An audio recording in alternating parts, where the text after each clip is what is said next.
Ladies and gentlemen, welcome back to another video. Today, we have a video from Event. Why DBZ versus Naruto is not close. Now, obviously, anybody with common sense would know that this is a thing. However, the Naruto fans are stubborn. So, wow. Okay. We are going to set the quality, hit that full screen. Let's get into it. And Dragon Ball Daima, alongside monthly chapters of Boruto's 2 Ho, ho, ho, whoa, whoa, whoa, whoa. Too loud, too loud, too loud. We gotta break that down. Put it like right there. Blue Vortex. I thought it'd be pretty interesting to go over some Dragon Ball vs Naruto slash Boruto in this video, but not in the sense that you Hey, might think. So let's get straight into it. But before that, subscribe, going for 50k, so if you enjoy. not in a The rules of sense. this matchup are pretty simple. All fighters have equal stats, meaning power. This is, and this is why I don't react to these videos because you immediately have to nerf Dragon Ball characters in order for this conversation to even fucking happen. Immediately, they're like, Jesus. Durability, speed, pretty much any stat in regards to physical might or AP are all equal, and Okay. everyone is on an equal playing field. This is more so to determine who's not just the better duo in terms of combat skill, but also the better fighter in general, between these iconic duos amongst shonen. So to prevent things from getting overly convoluted due to the nature of transformations in Dragon Ball, So my early prediction, right? Assuming everybody is on equal footing, equal stats, massively nerfing Dragon Ball characters, blah, blah, blah, blah, blah. My early standpoint is the fact that Goku and Vegeta, although they cannot work together, have fought plenty of people who can work together and managed to do quite well. So well, I will actually lie. This is a lie. This is a lie. I just thought about Zamasu and Goku Black. That is the one time they did not do well, several times in a row.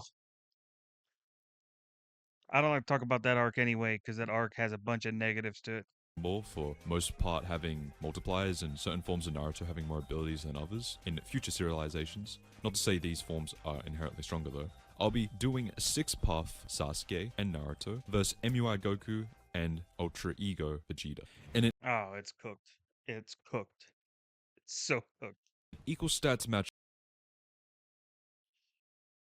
So here's the deal. If you're doing an equal stats matchup, and we're talking about these specific abilities, um, Vegeta's especially, he can grow exponentially based off of the damage he takes, right? Goku, not so much, but as Saiyans, they're just going to continue to get better as the fight goes along. So my question, my question is, if we are keeping it equal stats, are we nerfing Vegeta's ability here? Because the minute he takes damage in Ultra Ego, he's going to be stronger than everyone. So if we're talking equal stats, how are we nerfing Vegeta? Are we just saying that he's not going to gain anything, even though he's taking damage? What are we talking? matchup between Goku and Vegeta versus Naruto and Sasuke, things get interesting because pure power and speed are no longer factors. Also, I just thought of well, power is definitely a factor because Vegeta gains power from the damage that he takes. So you can't if you're putting him in Ultra Ego, it's already gonna break Vegeta, but Vegeta's broken already. Goku, he's like semi broken because like and also if we are taking into account these versions of Goku and Vegeta, this is the first time that they've actually been on the same page and they also have better teamwork. So this is going to be interesting. factors, meaning skill, abilities, and techniques play a bigger role. So breaking down key areas like hand-to-hand combat and skills are essential. Goku from the beginning of his martial arts journey was trained by Grandpa Gohan as soon as possible, even saying if he didn't know martial arts, it would have been dangerous to approach Goku as a small kid due to lacking discipline. The essence of martial arts on Earth in Dragon Ball, according to the official website, is not just mastery in said arts, but for health in both body and mind, and to live one's life courageously, energetically, and uniquely as one wishes. This philosophy was represented in the 21st Budokai Tenkaichi by Roshi himself, someone who's an adamant practicer in the Turtle Hermit style, and is what allowed him to straight up embarrass a wolfman that has a 30th level black belt in Kenpo. Just for reference, the maximum rank a Kenpo martial artist can have in real life is a 10th degree level black belt. This is considered the pinnacle of mastery that's usually achieved after decades of practice, and is awarded to the martial artists who have made significant contributions to the art. So by comparison, martial artists in Dragon Ball make even the top real-life martial artists humanity has ever mustered look like children in terms of fighting ability. Goku as a child in the same tournament was able to match and even adapt to many of Roshi's combat abilities to the point he could even sort of distort them to his own liking, like adapting to the after image technique and even using a technique called the monkey fist, which was Goku's version of Roshi's drunken fist. From here on out, Goku was mainly self-taught and relied on experience and his own intuition for the most part, until he started training with Whis. Between this duration in the continuity, King Kai trains him, but this is more so in regards to his actual power level. Beerus during the Battle of Gods does this as well, so the training from these two aren't really valid for the most parts for this video. So Goku's skill in hand-to-hand combat consists of a fighting style with heavy focus on discipline, adaptation, and instinct, at least in muscle. Yeah, so Goku right off the rip, he is going to be broken. But assuming they're equal stats also means that his Ultra Instinct is not going to last long at all. Um, because equal stats, assuming you are bringing it down to a Naruto and Sasuke level of stats, is tough. That's tough. Um, I guess I kind of need to know because like if we're doing like I'm thinking about this like mathematically, right? So let's say here, let's pull up a little notepad real quick.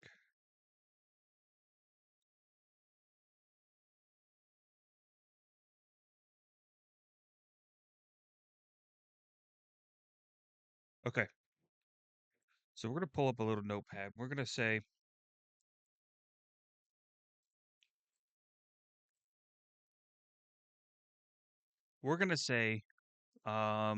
for the argument's sake, everybody has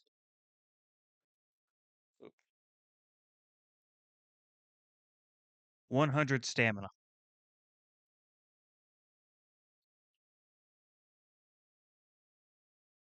So assuming we are using the current UI that Goku has, it probably drains 20 points per second, right? However, if everybody has 100 points of stamina, let's say every 1 minute, let's see, 20 per 20 per minute. Okay, so that means Goku has a total of 5 minutes he can maintain UI. Okay,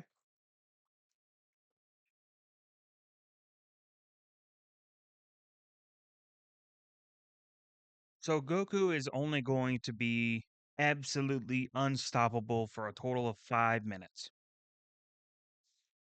because Naruto and Sasuke are not going to be able to land a blow. They may have equal stats, power, and speed wise, but equal is not enough to get past Ultra Instinct's ability to simply dodge, to simply weave out of the way of any shot Naruto and Sasuke are going to take in that amount of time. However, um, the other problem is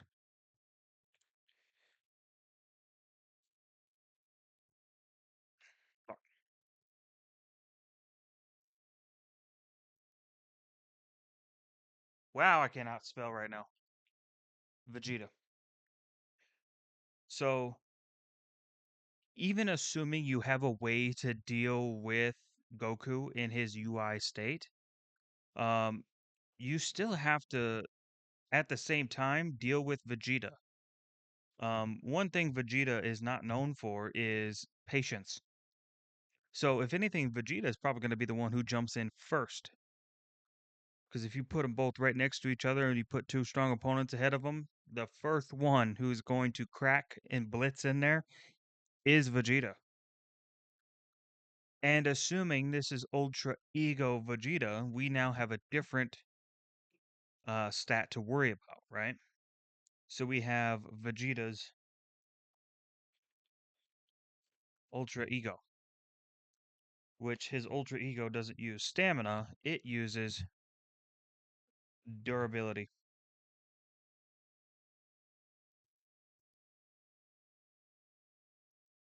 I saw a similar video to somebody discussing Ultra Ego, and they used HP.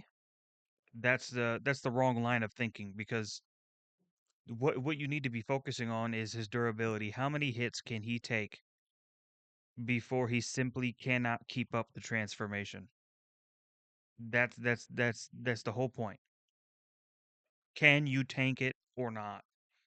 It's like that guy from Elden Ring. It's like let me tank him, guy. Um, but yeah, that's how Ultra Ego works. Let's say every time, assuming the same thing here, assuming they all have the exact same stats. So assuming everybody's got 100 durability, I'm just gonna put Dura for short. Okay. So assuming everybody has 100 durability, let's assume uh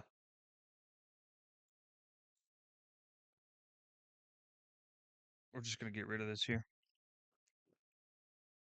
Let's just say every time he takes a hit while he's in Ultra Ego, it costs him 10 durability.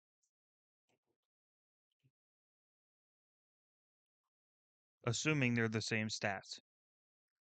This is where the problem lies. Okay, I'm gonna show you. So 10 per well, can't do per minute. I gotta do per hit. 10 per hit. So that means he can tank a total. Oh, Jesus Christ, 120. 10 hits before his power is completely done. Whereas Goku has a time debuff. Vegeta has a durability debuff. He can only tank so many hits before his body just gives away, right? So the problem with this is the way that Ultra Ego works. Vegeta takes damage. Jesus. Okay, I can't do this with one hand.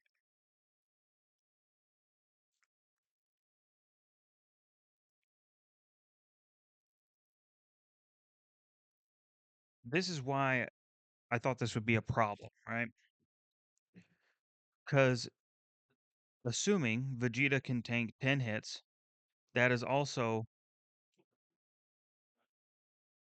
10 damage, would end up being a 10 times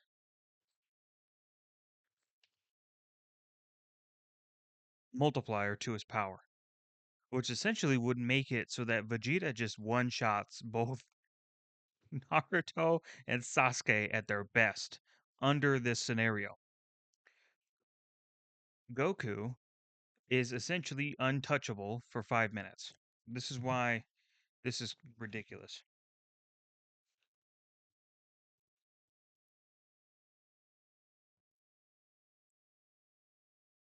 Goku is untouchable for 5 minutes, assuming we follow the data here.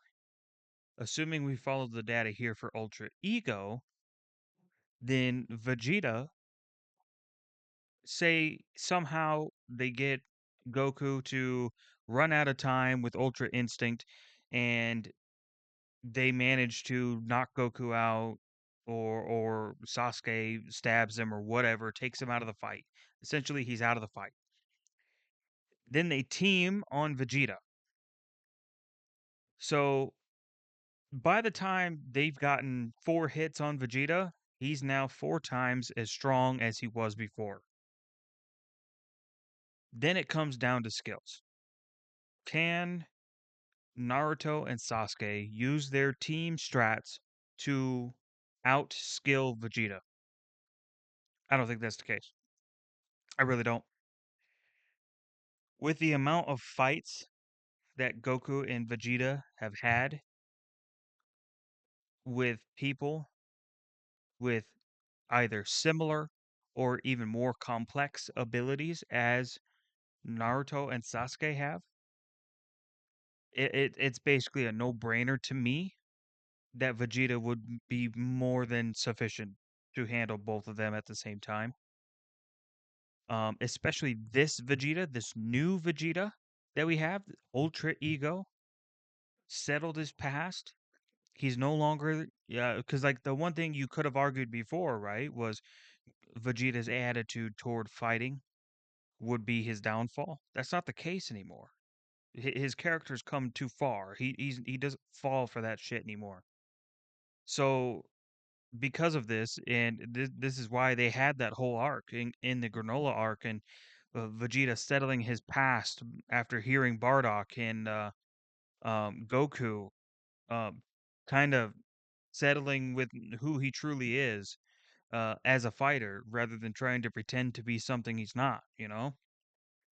Um, and then that screenshot that he showed earlier, which was them both powering up, having settled their past and their feelings, and they were now in the zone, and the only thing that they both cared about was victory. And then we actually get teamwork between them, which is why I say this is incredibly dangerous. Because one, Dragon Ball abilities are broken, straight up broken.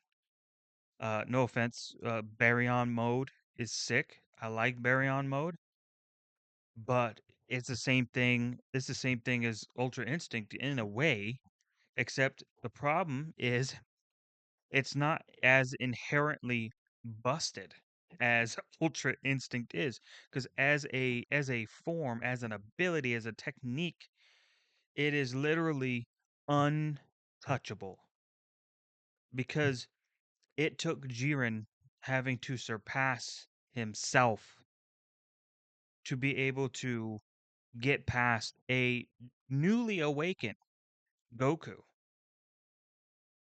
In every single instance that we've seen Ultra Instinct fail, it has only been when either the other person is wielding the same damn thing, i.e., a Moro, for example, or um, somebody who is so insanely fast that his instincts cannot keep up.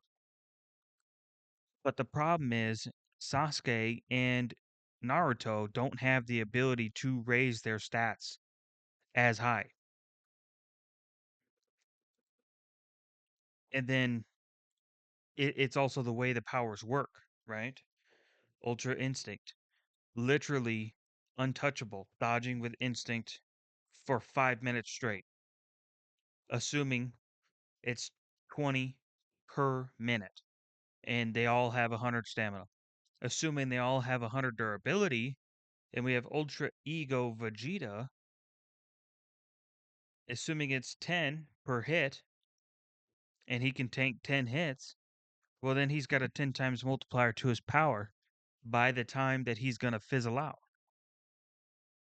So even at the very end, and it's not going to take this much. This is what I want to send home here is it's not going to take that much. It'll probably be Vegeta could finish this easy at a 4 times. At a 4 times multiplier, that's all he needs. That's all he needs. Assuming everybody is equal at 100 in all categories. So the only way to make this work would be to nullify the power increase, nullify the untouchability, essentially the dodging in Ultra Instinct in order to make them touchable in this fight. So, yeah, I don't know. I don't know. At least in Master Ultra Instinct, with mastery that completely surpasses what any human dedicated to martial arts has mustered in real life. Vegeta, like Goku, is a highly skilled fighter, and while his style is more in power, precision, and ruthlessness, they've been shown in both the Broly and superhero movies to rival each other base to base, even though they were brief encounters. I'm saying this because there was hardly any power involved, and Vegeta is straight up rivaling Goku's raw skill in hand to hand combat. On the other side of this matchup, Naruto is also skilled in hand to hand combat, as taijutsu was his main expertise at the beginning of his shinobi journey. Outside of his training with experienced taijutsu users like Jiraiya, Kakashi, he's mainly self-taught in this art, with his style tending to rely more on unpredictability and versatility, such as using clones and his unique abilities to throw off opponents.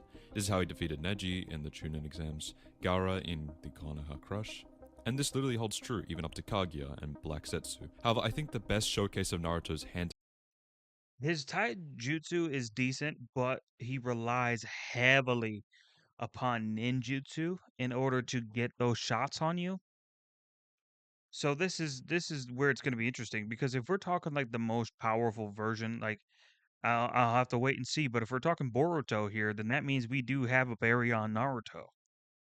And I don't really know if I haven't kept up with Boruto, so I don't know if Sasuke's got a buff or not. But yeah, it was kind of the thing for a minute that Baryon mode was like everybody was like, oh yeah, he could rival everyone now. Ha ha ha.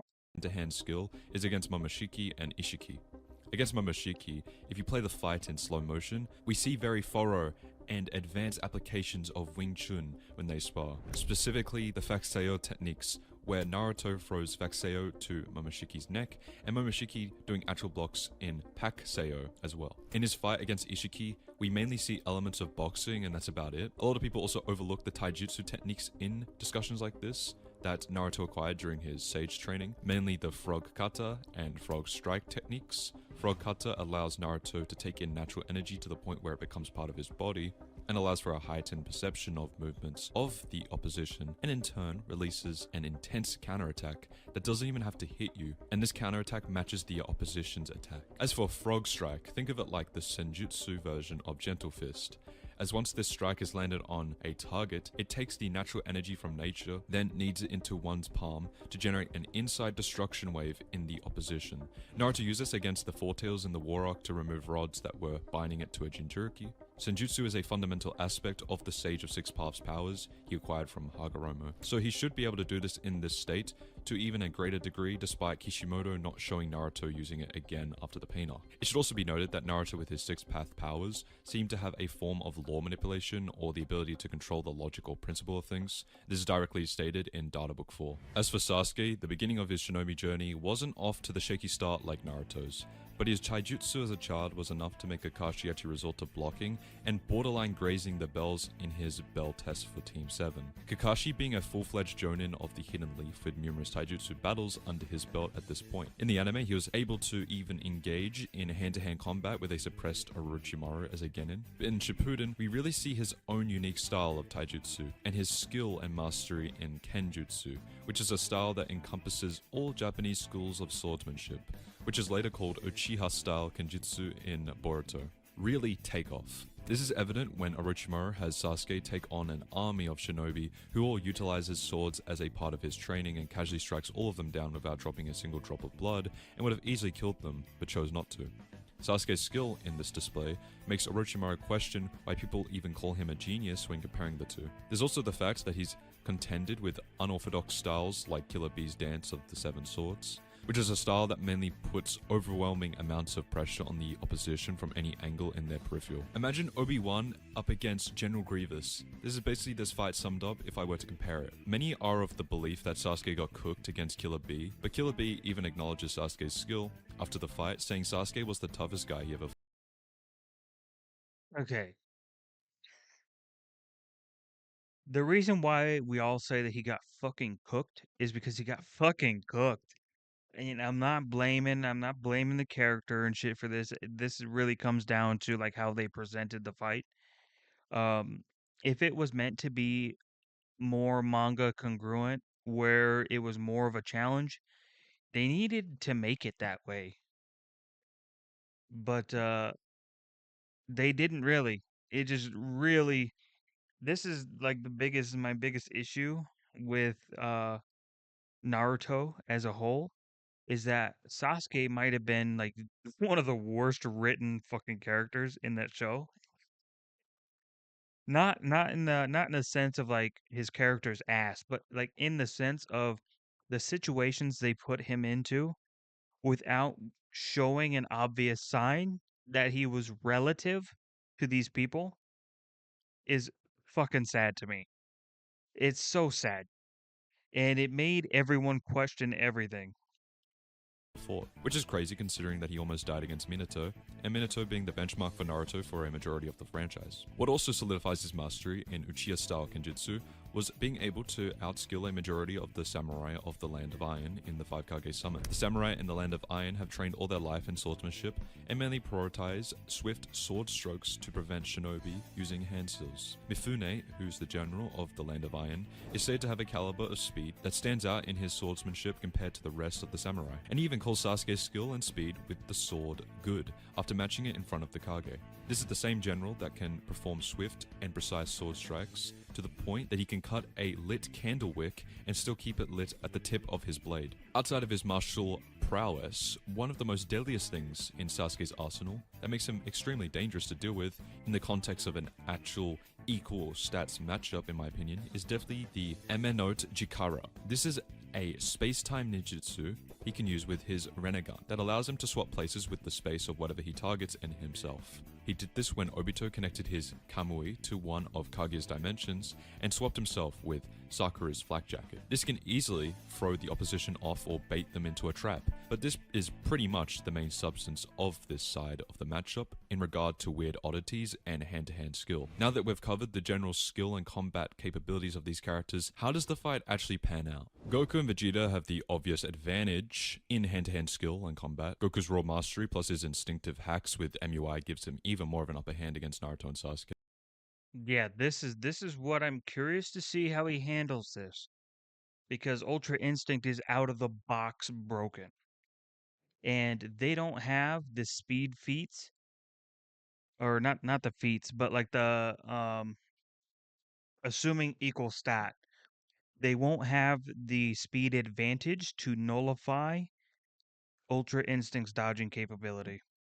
Okay. If you were to get in a close quarters scuffle with either of them, in Data Book 4, we do have implications that Naruto can almost do anything instinctually or unconsciously, but isn't actually doing it instinctually, just almost doing that. Even if we were to grant the same to Naruto, for whatever reason, it wouldn't stack up to Goku's. Having an upper hand would also apply to Vegeta, the ruthless and calculated efficiency he has that can be relative to Goku's hand-to-hand skill, power side, in tandem with the destruction energy of Ultra Ego. They would just outskill their opposition in this regard. However, Sasuke This is also the problem.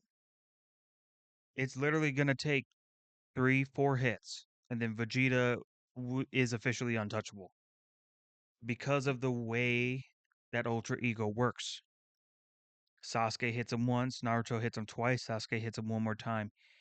And at this point, Sasuke could hit him with his blade as hard as possible, and it'll break on his skin because Vegeta's now grown way too powerful for either of them to fight. So this is what I'm talking about. Sasuke's EMS will probably compensate if we were to scuffle with Vegeta. If Vegeta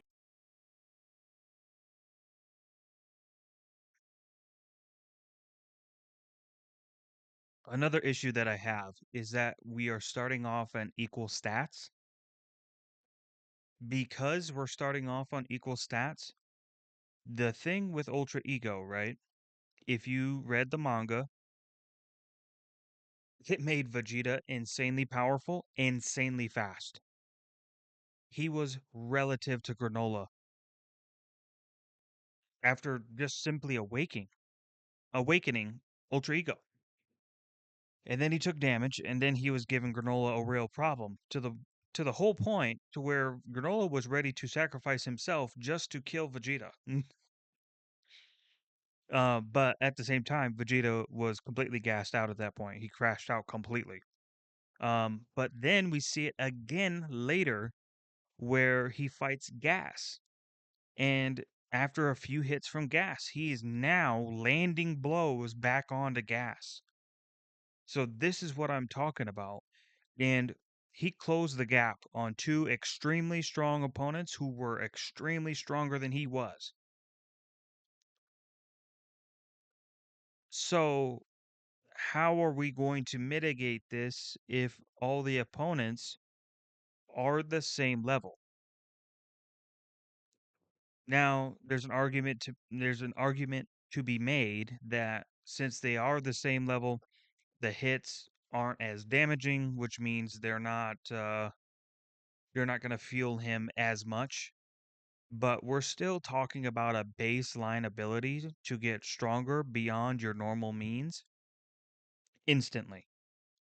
The minute he gets hit, he's already one time stronger. So that's why I'm like, okay, how are we going to work this? Because now he's one time stronger than everyone. Okay, he got hit again. Well, fuck. Now he's two times stronger than everyone. You know? Vegeta just happens to shut off his destruction aura, and this is due to the Sharingan's precognition being able to read the opposition's movements and allowing the user to respond accordingly. Vegeta hasn't really faced an opponent with Sharingan-like precognition in the main history of Dragon Ball, whether it's Toei's continuity or the mangas, so I don't think his experience or adaptation can respond to this. The Sharingan hasn't really been shown to be able to predict.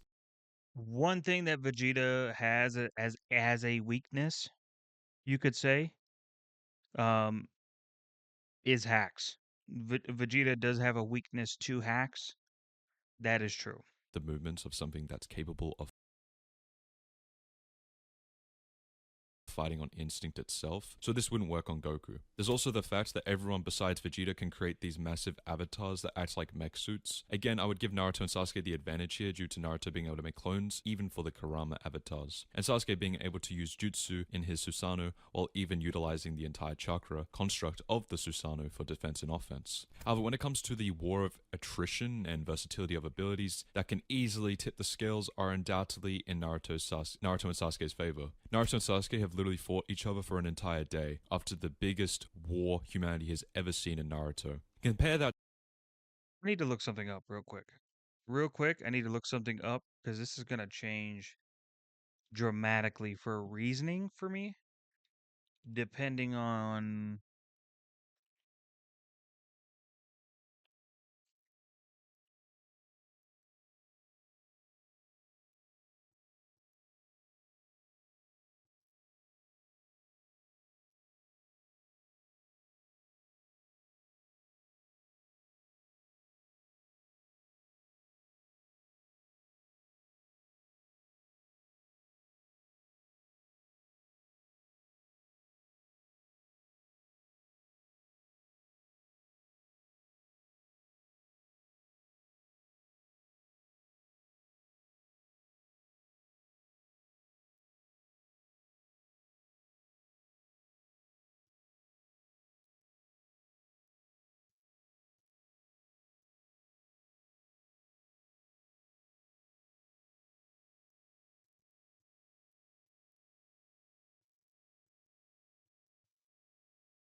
Okay.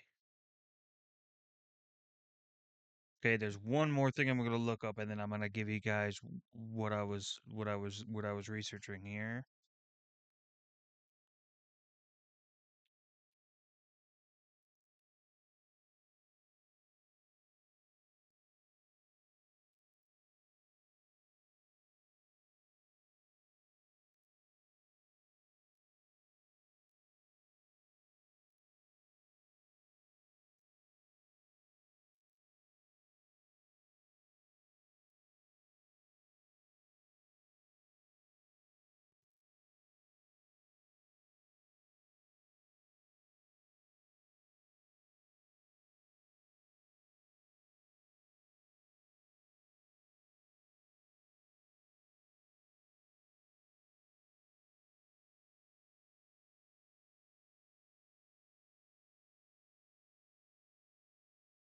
Oh my God. Well, y'all are cooked. Y'all are cooked. So, using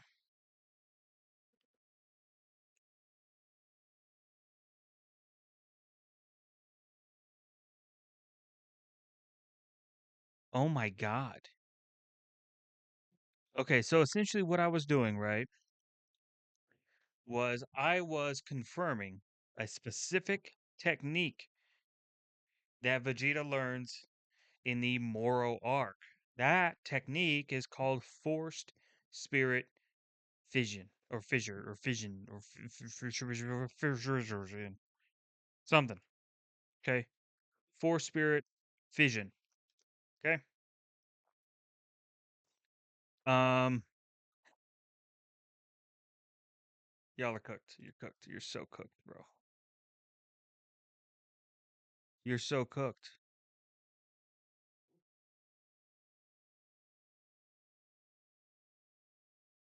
You're so cooked. You're so cooked. You're so cooked. Um, so there. I don't. What's the best way to say this? I don't know. Um, I guess the best way to say it is the way that force spirit fission works is that it takes two beings combined. It doesn't matter if you're sealed or fused together. Forced spirit fission can tear you apart. So, and I don't mean tear you apart as in like fucking rip you apart, but tear you apart as in separate the two beings, right? So the problem with that is Vegeta simply could just pull Kurama out of Naruto, rendering him useless in the fight because his massive chakra pools are coming from Kurama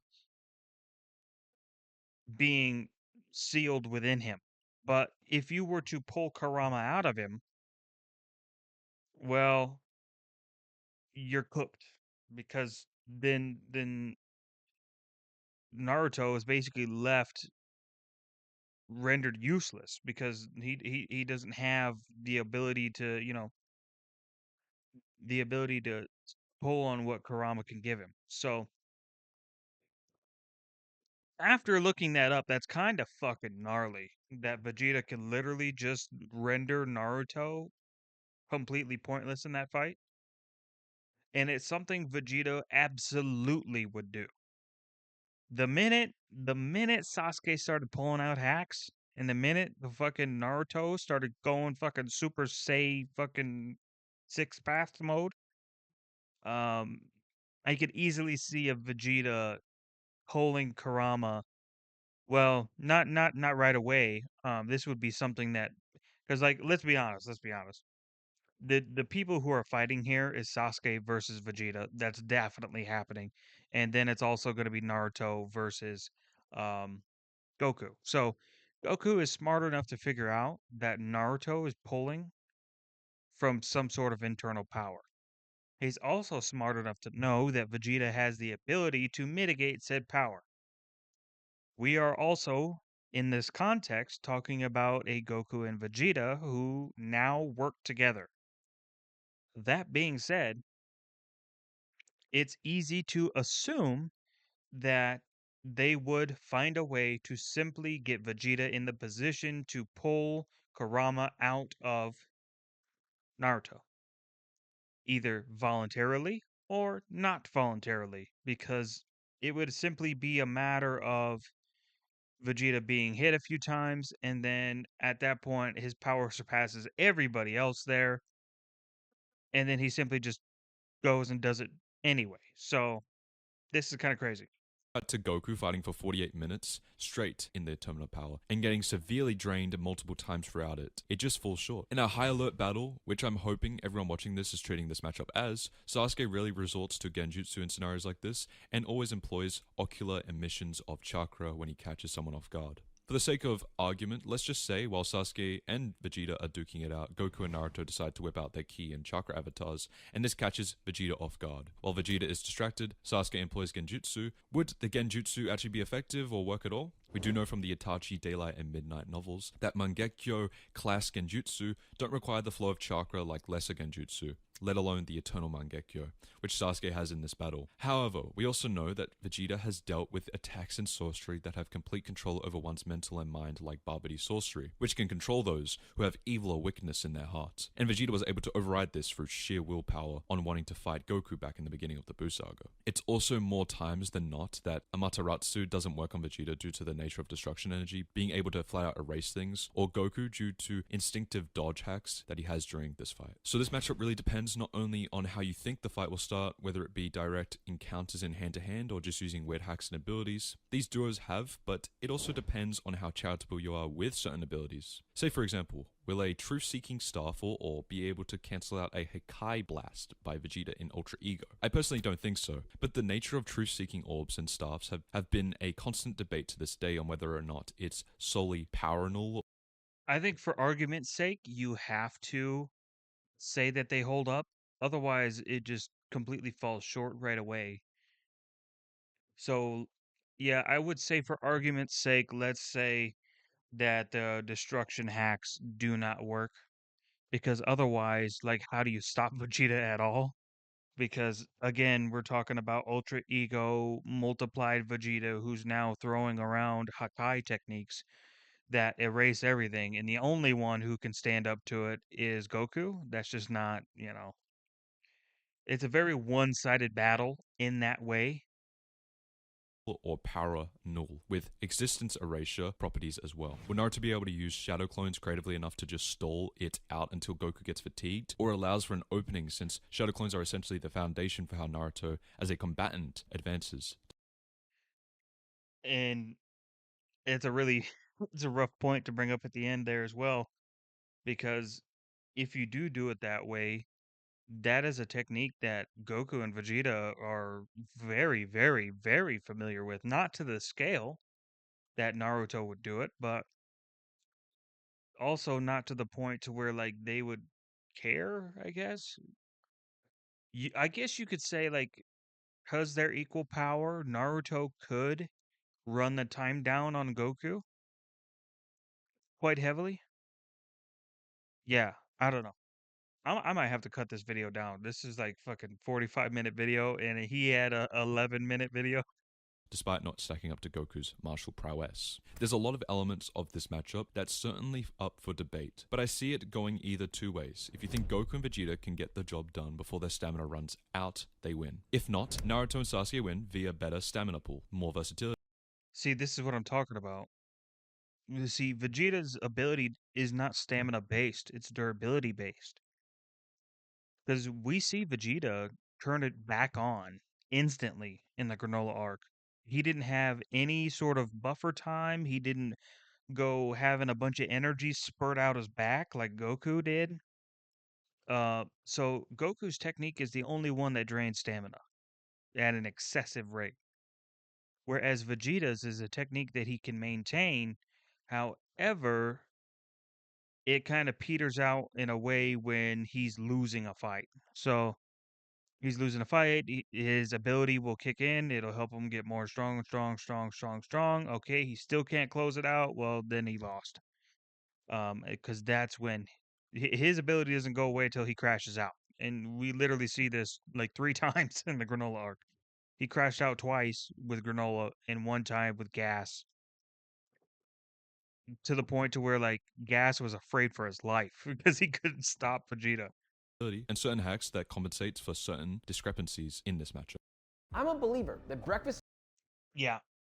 So that's that. With the I didn't think that this video would be fucking 1 hour. Jesus fuck. But here we are. If you guys enjoy, make sure you smash that like button. If the video isn't an hour, I guess it's probably the first video that I decided to actually put in the effort to cut down, because it's such a ridiculous different, dip, dip, different. Okay, fuck this. I'm